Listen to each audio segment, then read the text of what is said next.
Hi dear friends. கதைகளை படிப்பதில் மட்டுமல்ல, கேட்பதிலும் அலாதி இன்பம் தரும் என்னுடைய நேரடி அமேசான் புத்தகமான வண்ணமாய் பொங்குதே என்னுள்ளே கதையை வாசிப்பது நான் உங்க மேகவாணி. கதைகளை தொடர்ந்து கேட்க மேகவாணி ஆடியோ கதைகள் சேனலை லைக் பண்ணுங்க, ஷேர் பண்ணுங்க, கமெண்ட் பண்ணுங்க, மறக்காம சப்ஸ்கிரைப் பண்ணுங்க. அத்தியாயம் 12. என் கண்கள் காணும் வண்ணங்கள் மின்னல்களாய் விழியில், உன் கண்கள் காட்டும் வண்ணங்கள் சின்னங்களாய் மனதில். மூணாரில் இருக்கும் ஒவ்வொரு பகுதிக்கும் தினமும் அதிதியை அழைத்துச் சென்றான் பிரணீத்தன். இப்போதெல்லாம் காரில் செல்லும்போது ஏற்படும் பிரட்டல்கள் ஓரளவு நின்றிருந்தது. அந்த அமைதியும் மனதில் ஒரு நிம்மதியை பரப்பியது பாவைக்கு. ஆனாலும் வரைய மட்டும் முடிவதே இல்லை. எப்போதெல்லாம் கையில் பென்சிலை எடுக்கிறாளோ அப்போதெல்லாம் தம்பிகளின் நினைவும் குடும்பத்தினரின் துரோகமும் மனதை ஆக்கிரமித்தது. தலையை பிடித்தபடி கட்டிலில் அமர்ந்து விட்டவளுக்கு எதுவும் செய்ய இயலாத நிலை. வாங்கிய பணத்திற்கு நியாயம் செய்யவாவது வரைந்தே தீர வேண்டும் என்ற வைராகியம் நெஞ்சில் இருந்தாலும் அதை கடைபிடிப்பது அத்தனை கடினமாக இருந்தது. கண்கள் கண்டுவிட்ட இயற்கையை இப்போது தூரிகையில் வடிக்க இயலவில்லை. நாட்களும் நகர்ந்து கொண்டே செல்ல, எந்த வழியிலாவது நீ செட்டில் பண்ணிட்டு தான் போகணும் என்ற பிரணீத்தனின் குரல் வேறு அவளை அச்சுறுத்தியது. இவை அனைத்தும் அவள் தனியாக இருக்கும் வரையில்தான். பிரணீத்தனை கண்டுவிட்டால் அனைத்தும் மறந்து போகிறது. ஓ மைண்ட் பிளாக் கொஞ்சமாவது சரியாச்சா அதிதி? உணவை உட்கொண்டபடி பிரணீத்தன் கேட்க அதிதி விழித்தாள். இன்னும் 15 நாள் தான் இருக்கு, ஞாபகம் இருக்குல்ல என நினைவுபடுத்திட அவள் அவனை ஏறிட இயலாமல் விழிகளை தாழ்த்தி கொண்டாள். சரி, உன் திங்ஸ் எல்லாம் பேக் பண்ணிக்கோ, நம்ம கிளம்பணும் என்றதும் மறுபடியும் சென்னைக்கு போகிறோம் என்று நிம்மதி தானாக பிறந்தது. வேலம்மாளிடம் கூறிக்கொண்டு அவளை நேராக ஆலப்புழா பீச்சிற்கு அழைத்துச் சென்றான். எதிரில் நீரால் சூழ்ந்திருந்த கடலை கண்டதும் அதிதிக்கு வியப்பு பரவியது. ஐயோ, கடலுக்கு நான் இப்பதான் சார் முதலா வரேன் என்றவள் கண்ணை மூடி அக்கடல் காற்றை ஆழ்ந்து சுவாசித்தாள். அவளது பாவனையிலேயே அவ்விடம் பிடித்து விட்டது என்று புரிந்தவன் முறுவலித்தான். சென்னையில தான் அத்தனை கடல் இருக்கே அதிதி, போனதில்லையா என கேட்டதும் இல்லை, வருஷமும் நிறைய தடவை போகிறப்ப என்னை கூப்பிட்டுருக்கான். அம்மா தான் கடல் காற்று சேராது, எப்படியும் பார்க்க என்று மடமடவென பேசியவள் சட்டனை நிறுத்தி, பார்க்க முடியாதுன்னு வேணான்னு சொல்லிடுவாங்க, நான் வந்தாலும் உங்களுக்கு சிரமம் தானேன்னு போனதில்லை என்றவளுக்கு தொண்டையை அடைத்தது. அக்கறையாக எண்ணிய அனைத்தும் இப்போது சுட்டது. அவளை அமைதியாக பார்த்தவன் எதுவும் பேசவில்லை. அவளுக்கோ இப்படி தள்ளி நிறுத்தி வளர்ப்பதற்கு ஆசிரமத்திலேயே சேர்த்து விட்டிருக்கலாமே, ஏன் வளர்த்தார்கள்? தனது தாய் தந்தை யார் என்ற கேள்வி மூளையை குடைய, இல்லாத மூளையை ரொம்ப குறையாது தீதி, வா நம்ம போட் ஹவுஸ்க்கு போகலாம் என்று சிறு நக்களுடன் அவளை அழைத்துச் சென்றான். ஆமாம், மூளை இருந்திருந்தா ஒழுங்காக படிச்சிருப்பேன். தலையை ஆட்டி அவளும் ஒப்புக்கொள்ள, உனக்கு கரெக்டான கைடன்ஸ் இருந்திருந்தா படிச்சிருப்பா தீதி, பிரணீத்தன் திருத்தினான். அப்படியும் இருக்குமோ? அவளுக்கு கணிதம் மட்டுமே பிரச்சனை செய்யும், மற்ற பாடத்தில் எப்படியும் 80க்கு மேல் எடுத்து விடுவாள். கணிதத்திற்கு டியூஷன் ஏதாவது அரேஞ்ச் செய்யலாம் என்ற போது கூட, படிக்க முடிகிற அளவு படித்தா போதும், ரொம்ப ஸ்ட்ரெஸ் எடுத்துக்காது அதிமா என்ற வேல்ராஜின் கூற்றில் அவளும் அசட்டையானாள். அதன் விளைவு 10ஆம் வகுப்பு பொதுத் தேர்வில் கணிதத்தில் தோல்வியடைந்ததுதான்.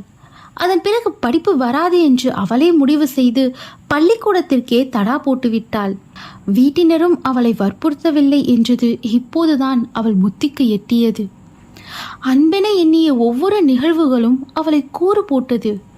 கலங்கிய கண்களை சிமிட்டி கடினப்பட்டு கண்ணீரை உள்ளிழுத்து கொண்டவளின் மீது பார்வையை படரவிட்டபடியே இருந்தான் பிரணீத்தன். Alappuzha boat house. அதனை விரிவிரித்து கண்டவள், இது என்னது சார் என கேட்க, போட் ஹவுஸ் அதிதி, இன்னைக்கு நம்ம இங்கே தான் தங்க போகிறோம் என்றதோடு உள்ளேயும் அழைத்து சென்றான். ஹோட்டல் அறை போல கச்சிதமாக இருந்தாலும் இதுக்குள்ளே ஏன் இருக்கணும் என்று கேள்வி ஓடியது அதிதிக்கு. பேக் வாட்டர் எனப்படும் நீரின் மீது நகர்ந்த போட் ஹவுஸை அரைவாயில் இருந்த கம்பியை பற்றி கொண்டு திகிலுடன் பார்த்திருந்தாள். நேரம் செல்ல செல்ல அவ்விடத்தை சுற்றி நீர் மட்டுமே கண்ணுக்கு புலப்பட்டதில் அவளுக்கு மீண்டும் வயிற்றை பிரட்டியது.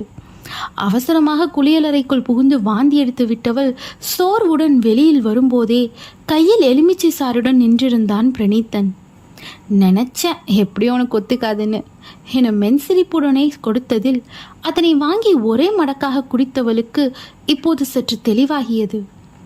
நிமிர்ந்து பிரணீத்தனை பார்க்க அவனோ மூணாறிலிருந்து கிட்டத்தட்ட 4.5 மணி நேரங்கள் கார் ஓட்டி கொண்டு வந்ததோடு நில்லாமல் பீச்சிற்கும் சென்று கடலில் காலை நனைத்துவிட்டு இப்போது இங்கு வரை கார் ஓட்டி கொண்டு வந்திருக்க அவன் முகத்தில் சிறிது கூட சோர்வு தெரியவில்லை.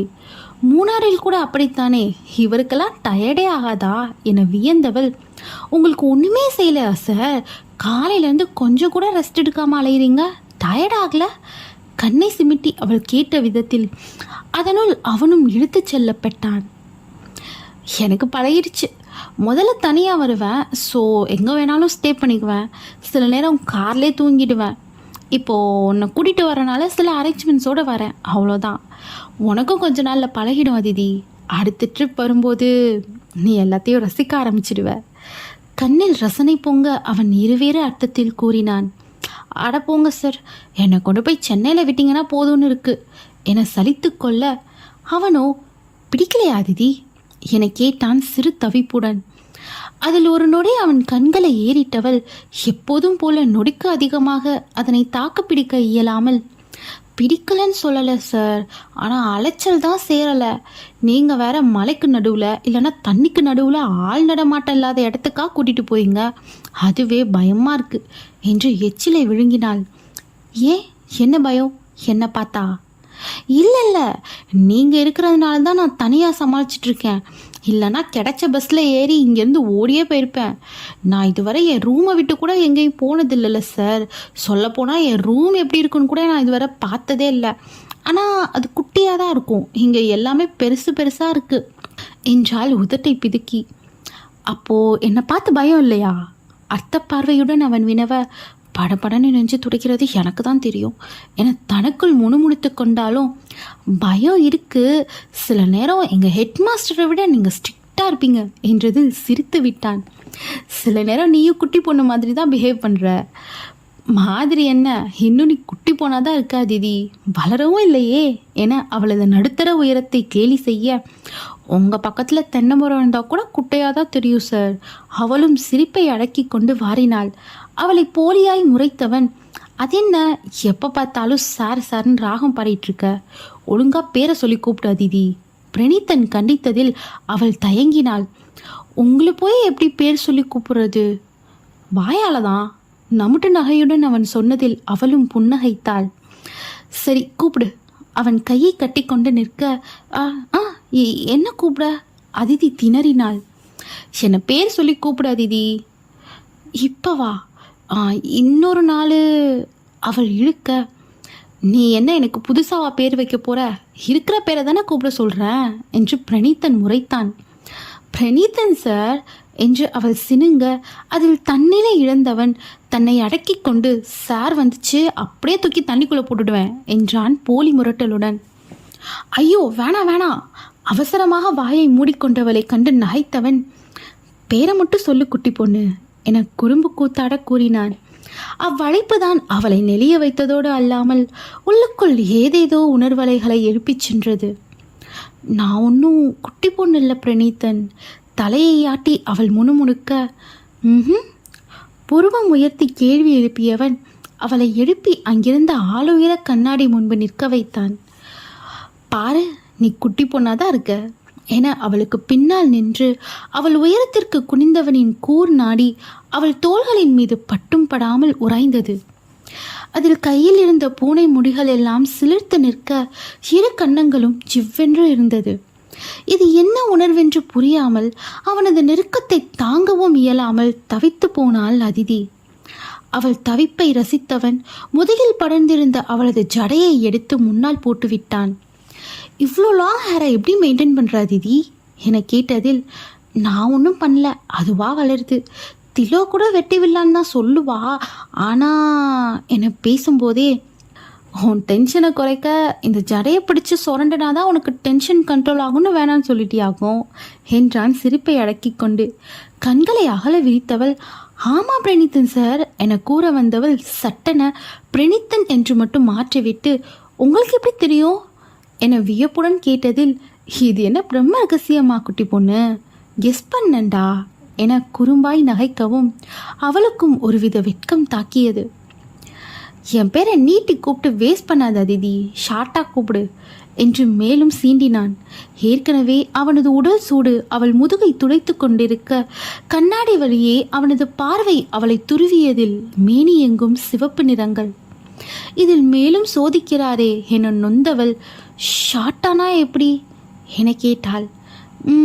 பிரணின்னு கூப்பிடு, இல்லைனா நீயே ஷார்ட் பண்ணி கூப்பிடு, எப்படின்னாலும் ஓகே தான் என்றதில் அவள் ஏதோ சொல்ல வருவதும் பின் தயங்குவதுமாக இருந்தாள்.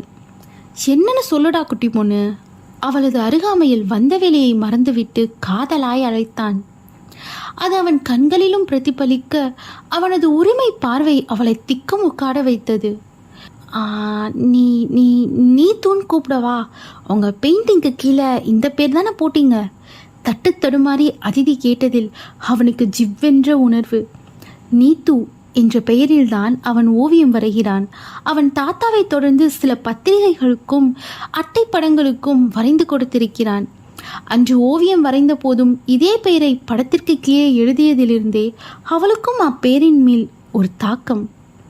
அதன் பிறகு வார்த்தைகள் பேசியதை விட கஞ்சாடைகள் தான் அதிகம் வாதம் செய்தது. 2 படுக்கை அறைகளை கொண்ட போட் ஹவுஸ் ஆதலால் நான் பக்கத்து ரூமில் தான் இருக்கேன் அதிதி, ஏதாவது வேணும்னா கூப்பிடு என்று விட்டு அவன் அறைக்கு சென்று விட்டான். அதற்கு மேலும் அங்கிருந்தால் நிச்சயம் அவளிடம் கண்ணியம் காக்க இயலாது என்பது மட்டும் உறுதி. பயணக்கலைப்பு அவளையும் அசதியாக்கியதில் உறங்கி போனாள்.